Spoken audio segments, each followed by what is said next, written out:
Nuclear waste is piling up, and governments need to stop dithering and take action finally.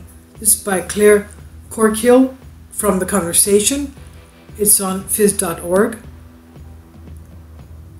The images are from Olkiluoto nuclear power plant station in Finland, and also an underground disposal vault in Finland as well.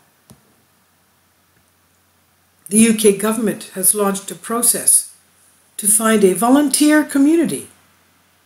Who would be so stupid? That's my comment. They want to find a volunteer community, quote unquote, who would be willing to host a £12 billion geological disposal facility for nuclear waste. Who would be so stupid? It's about time. The initiative comes after 7 decades, that's 70 years, of successive government putting the decision off. The situation is similar in many other countries, with dangerous nuclear material being stored unsafely because of political inaction. The new geological disposal facility is a vast underground bunker to be buried around 500 meters below the Earth's surface. It's intended to safely store approximately 1 Wembley Stadium worth of highly radioactive waste that has been generated over the past 70 years. Here it will be isolated from the biosphere and human populations for the 100,000 years it'll take for the radioactivity to decay to safe levels. How on earth will you be able to guarantee that there's no water sources around there that will be going through the area, that will be radiated, and that water will be percolating up and drank by the people, or even used in farming? This is ridiculous. They have to have some way of negating the radioactivity. Otherwise, stop using radioactivity. Now that's my comment again. Now going back to this, radioactive waste is generated from nuclear energy, military uses, and also the extensive use of isotopes in medicine. The most highly radioactive portion comes from spent nuclear fuel, the used uranium fuel from inside nuclear reactors, and the material produced through recycling of spent nuclear fuel. The latter includes fission products that are transformed to glass, and plutonium, which is currently neither a resource nor a waste. These materials contain radioactive isotopes that have half-lives, the amount of time taken for half of the radioactivity to decay, of tens to hundreds of thousands of years. This means any storage solution must be extremely long-lived.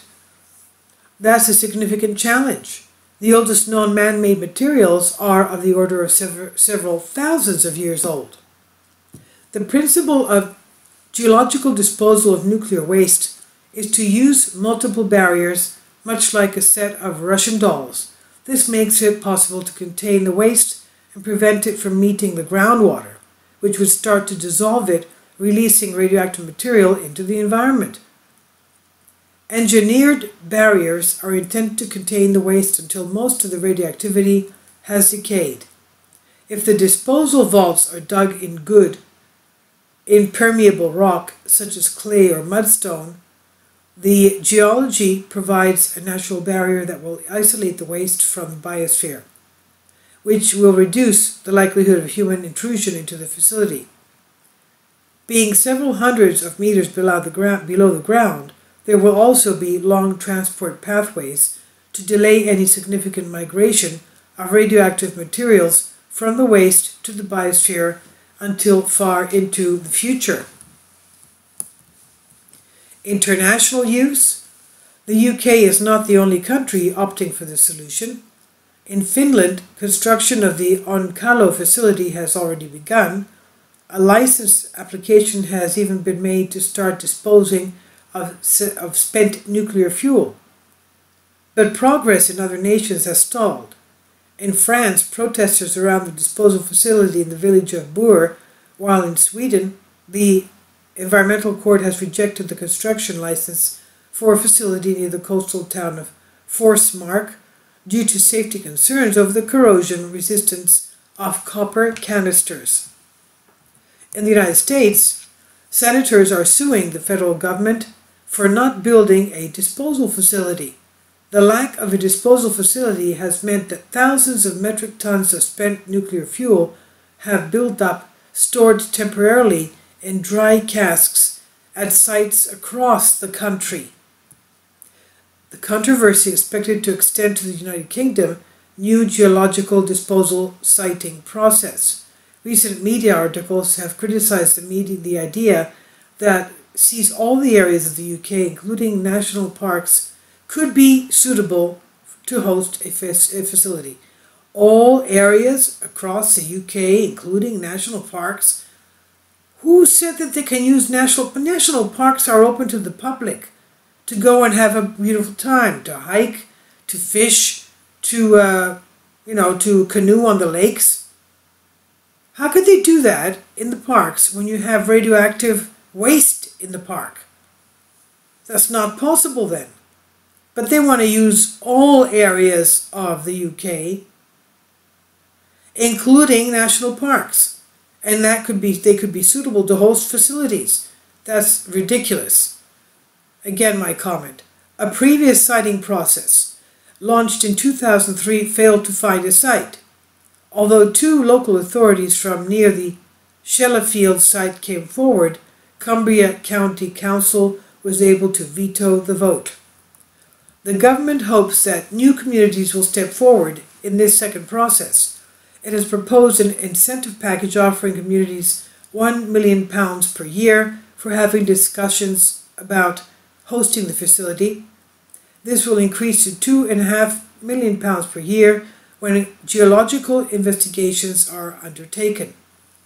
But environmentalists are likely to object, as they fear a better storage facility will only lead to more nuclear power stations, and indeed, Oliver Eden, former Parliamentary Undersecretary for Energy under Theresa May's government between 2017 and 2019, highlighted the disposal facility as being the key to the future of the UK's new nuclear building program, providing a safe and secure way to dispose of the waste new nuclear reactors produce. Whatever the outcome of the current siting process, something must be done about nuclear waste. Leaving it for our grandchildren to deal with is simply not fair.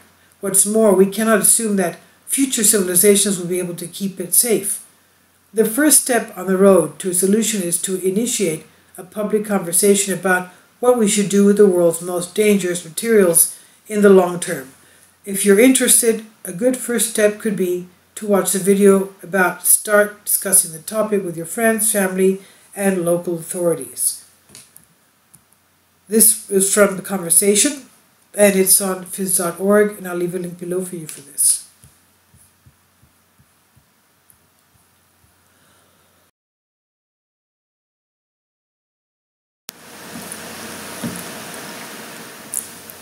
If you'd like to join me on my Patreon account, you will hear content not covered by mainstream media.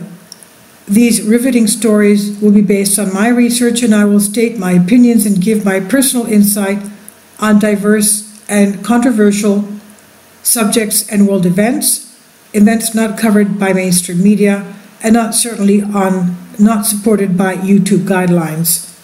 So whatever I have on my Patreon, most of those will not be on my YouTube channel.